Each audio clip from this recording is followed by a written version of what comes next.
Usually when we look at financial planning, there's this underlying expectation of just like clinical mathematical precision. Oh, yeah, like it's a hard science or something. Right. You input your income, your fixed expenses, your projected retirement age, and the spreadsheet just calculates this definitive trajectory. It basically treats money like physics. Yeah, and we crave that kind of absolute objectivity. I mean, it's highly comforting, right, to believe that capital accumulation is governed by these immutable laws, much like gravity. Yeah. Like, if you just perfectly execute the formula, the desired outcome is mathematically assured. But the moment you apply that pristine mathematical model to actual breathing human beings, the entire system just fractures. It completely falls apart. Exactly. So today we are diving into Morgan Housel's audiobook, The Psychology of Money, covering chapters 1 through 19 to really figure out why the spreadsheet fails. Man, it really does fail, often. It does. Mm-hmm. So our mission for this deep dive is to dissect the behavioral science of money. Yeah. We are going to explore why financial success has very little to do with raw intelligence or, your ability to build a complex financial model. Right. And it has almost everything to do with how you behave, how you process risk, and how you manage your own psychological blind spots. Because the core premise we really have to accept here is that finance is not fundamentally a math-based discipline. I mean, it is an emotion-based discipline that is basically masquerading as a math problem. Wow, yeah. Masquerading as math. I like that. Yeah. To effectively manage capital, you cannot simply master compound interest formulas. You have to, well, master your own cognitive biases first. Okay, let's unpack this. Yeah. Because if we want to change our financial behaviors, we first have to, deconstruct the environments that forged those behaviors in the first place. Absolutely. And Morgan Housel starts with this incredibly validating psychological baseline, which is just that no one is actually crazy. Right. No one is crazy. Every single financial decision you make, even the ones that look objectively irrational to an outside observer, they make perfect sense to you in the moment based on your specific lived experience. It is a profound shift in perspective, really, because a person's worldview regarding money is entirely constrained by the generational and economic environment they just happen to be born into. Yeah, it's just luck of the draw. Exactly. Consider a person whose formative years were defined by extreme poverty or a massive economic depression. Their neurological wiring around money is fundamentally driven by scarcity. Right, so to them, financial security might literally mean holding physical cash under a mattress. Yes, they might view the stock market as an inherently reckless casino because they carry the actual psychological scars of economic collapse. While someone raised in an era of unprecedented economic expansion, surrounded by affluence, they develop a completely divergent psychological model. Oh, entirely different. Yeah, they might view the stock market as a completely safe, inevitable engine of growth. They might take highly leveraged risks because they have never actually felt the sting of financial ruin. And the key here is that neither of those people is acting irrationally. I mean, they are simply operating under different economic realities. Right? The person scarred by the depression is optimizing for survival, while the person raised in the boom is optimizing for growth. When you observe someone making a financial decision that seems completely foolish, you are usually just judging their strategy through the lens of your own timeline.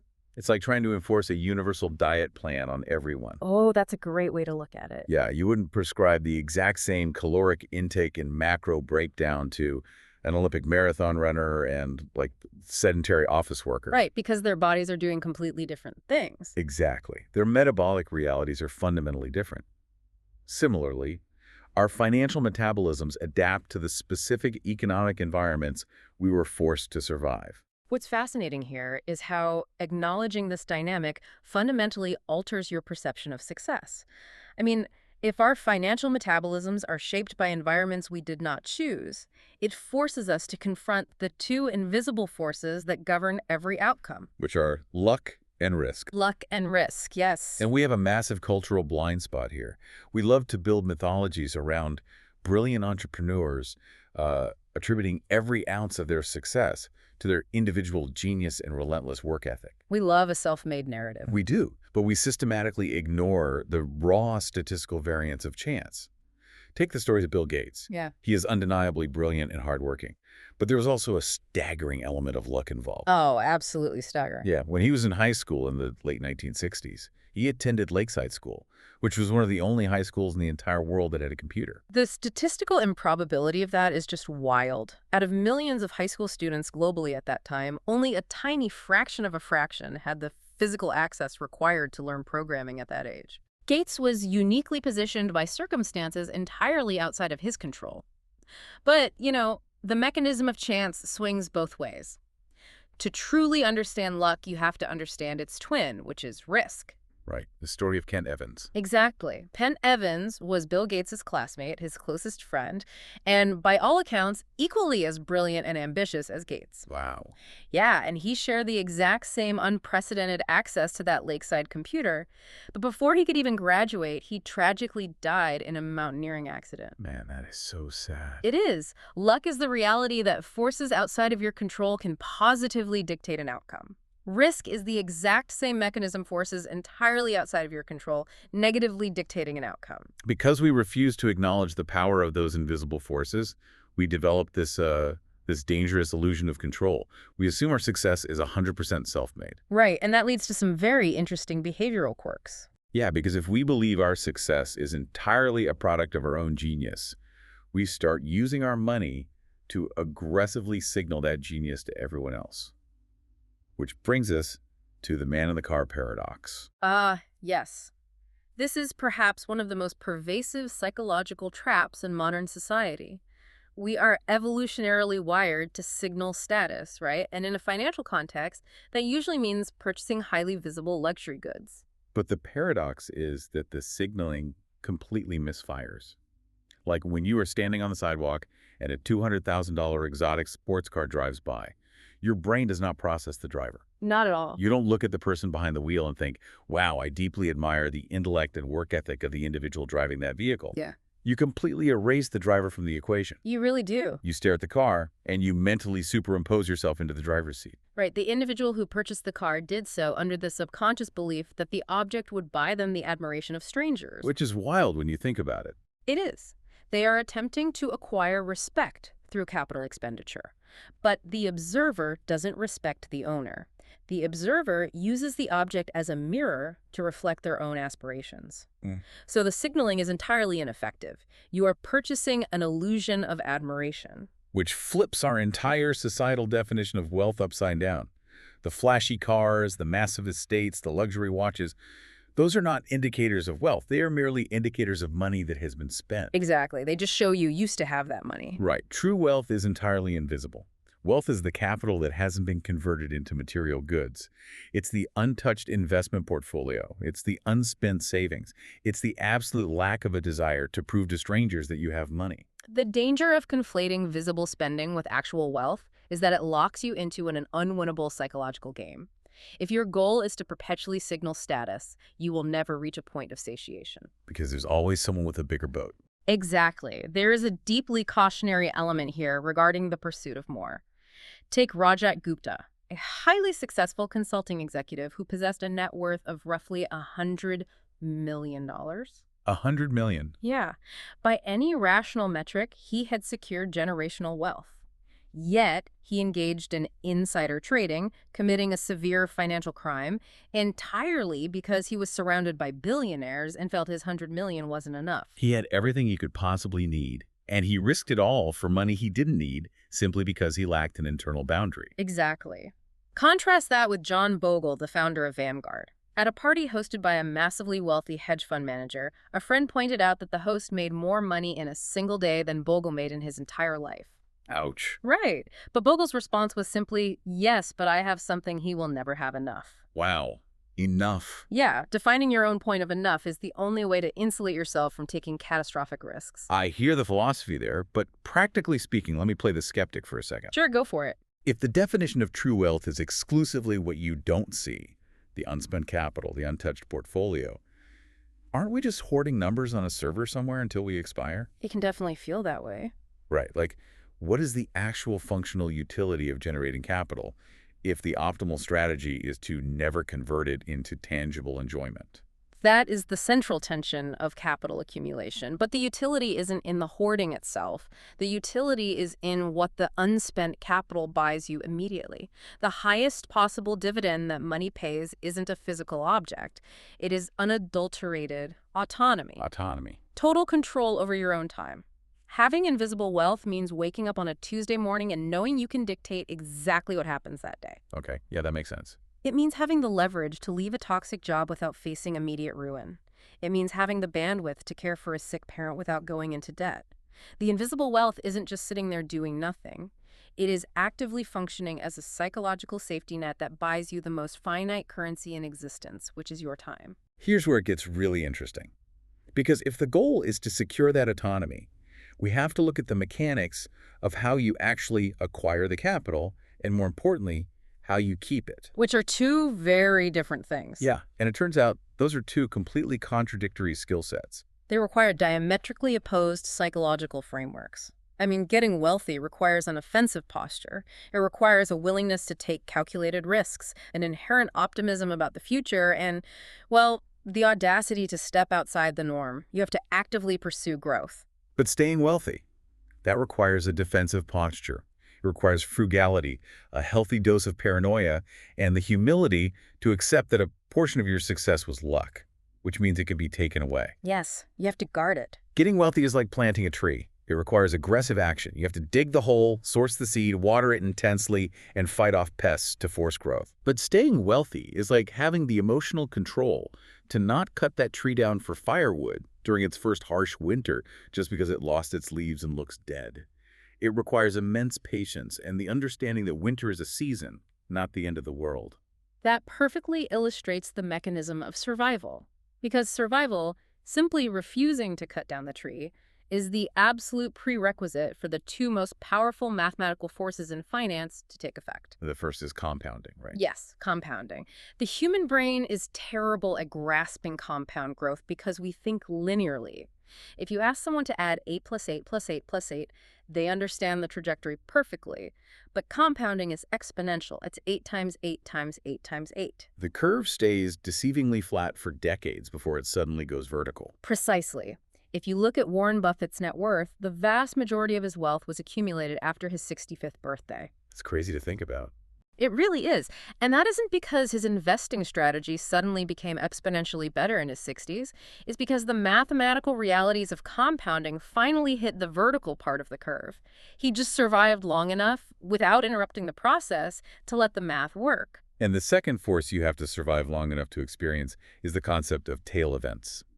This completely shatters how we normally think about success. It does, because our brains are conditioned for normal distributions. If you survey the height of 1,000 random people, you will find a predictable average. You won't find anyone who is 10 feet tall. Right. But financial markets and business successes don't follow normal distributions. They follow power laws. In a power law environment, the vast majority of outcomes are driven by a microscopic fraction of events. You might make 50 different investments over a decade. 40 of them might do absolutely nothing or even lose money. Yeah, totally flat. 8 might do decently well, but 2 of them might be early stakes in what become global tech behemoths. Those 2 tail events will generate 99% of your lifetime returns. The core mechanism of wealth creation isn't about being consistently right. It's about being spectacularly right once or twice and surviving all the inevitable times you are wrong. Surviving the mistakes. Exactly. Which brings us directly to the strategy of survival. How do you ensure you don't get wiped out before the compounding and the tail events can happen? You build a margin of safety. And the primary mechanism for that is saving money, but saving it for absolutely no defined reason. Yeah. We are conventionally taught to save with a specific target in mind, right? A down payment for a house, a new car, a vacation. But saving for a predictable purchase is just delayed spending. Real savings is a buffer against extreme uncertainty. The global economy is inherently chaotic. You cannot predict the next pandemic, the next housing collapse, or, a sudden medical emergency. Yeah, life just happens. It does. If your entire financial architecture is deployed to maximize returns, you have no shock absorbers. You are saving purely to build a wall between yourself and the unpredictable chaos of the real world. Which leads to this incredible behavioral friction between a reasonable financial plan and a perfectly rational one. If you sit down with a complex mathematical model, You can build a perfectly rational portfolio. On a spreadsheet, yes. Right. It will squeeze out the absolute maximum projected yield, usually by maintaining a highly aggressive, deeply volatile position. And on paper, the rational model wins every single time. It is mathematically optimal. But Morgan Housel argues that optimizing for pure rationality is incredibly dangerous, and you should instead optimize for being reasonable. And this is where it feels contradictory to a lot of people. Why on earth would I choose a reasonable portfolio that generates a 7% return if a rational mathematical model proves I can get an 11% return? It sounds like a bad deal, right? Yeah. Yeah. Isn't ignoring the mathematically optimal strategy literally just leaving free money on the table? This raises an important question. Why does the math fail? Because a mathematical model assumes a static emotional state. It assumes that on the day your optimal portfolio loses 40% of its value, you will sit at your desk, calmly observe the spreadsheet, and do absolutely nothing. Which is impossible. It completely fails to account for human biology. The cortisol spike. Exactly. When your life savings is cut in half, your amygdala doesn't process it as a math anomaly. It processes it as a mortal threat to your survival. Your brain floods with stress hormones. It's like you're being chased by a tiger. Exactly. The mathematically perfect plan is extremely brittle because the moment that biological panic hits, you will abandon the strategy and sell everything at the absolute bottom just to stop the pain. Wow. A reasonable plan might yield slightly less on a spreadsheet, but if it allows you to sleep peacefully at night and actually stick to the strategy during a market collapse, it will vastly outperform the rational plan that you abandon on day 30. You have to plan on your plan not going according to plan. You need room for error, not just in your budget, but in your own emotional fortitude. And maintaining that emotional fortitude requires us to recognize the stories we tell ourselves, particularly when the environment gets chaotic. One of the biggest psychological traps we fall into during a downturn is believing that the emotional pain we are experiencing is a punishment. When the market drops violently, it feels like we made a mistake. We treat volatility as a fine, but the proper mental framework is to view volatility as a fee. It's the cost of admission. Exactly. It's like stepping up to the gate of an amusement park and paying the entrance fee to ride a massive roller coaster. When that roller coaster crests the top and suddenly drops 100 feet, your stomach drops. It's terrifying. Your heart is pounding. But you don't pry yourself out of the harness, run down the tracks to the ticket booth, and demand a refund. No, you'd be crazy to do that. Right. That terrifying drop is exactly the mechanism you paid for. In the financial markets, the emotional discomfort of volatility is the fee you pay for the opportunity of long-term exponential growth. If we connect this to the bigger picture, the reason we struggle to view it as a fee is because of the overwhelming seduction of pessimism. Pessimism sounds incredibly intelligent. It really does. Yeah. If an analyst goes on television and calmly states that the global markets will likely double over the next 10 years, they sound like a naive, oblivious cheerleader. Oh, 100%. But if an analyst goes on television and violently predicts a catastrophic economic collapse within 6 months, they sound like a serious intellectual who has uncovered a hidden truth. It's rooted deeply in our evolutionary biology. An ancient ancestor who ignored an optimistic rustle in the bushes might have missed out on eating a wild berry. But the ancestor who ignored a pessimistic rustle in the bushes was eaten by a predator. Wow, yeah. We are literally the descendants of the pessimists. When someone predicts doom, our brains prioritize it as survival critical information. So when the market gets rocky, we actively seek out simplistic doom and gloom narratives because we are desperate to apply order to the chaos. Yes, we want control. But historically, betting on the apocalypse is a terrible financial strategy. Despite world wars, massive depressions, and global pandemics, the historical trajectory of human economic progress is incredibly resilient. The optimism is actually the realistic position, even if it feels counterintuitive in the moment. And that requires a profound level of self-awareness. It requires you to acknowledge that your emotional impulses will often push you to do the exact wrong thing at the exact wrong time. Yeah. It also requires you to accept the psychological reality that your desires are not static.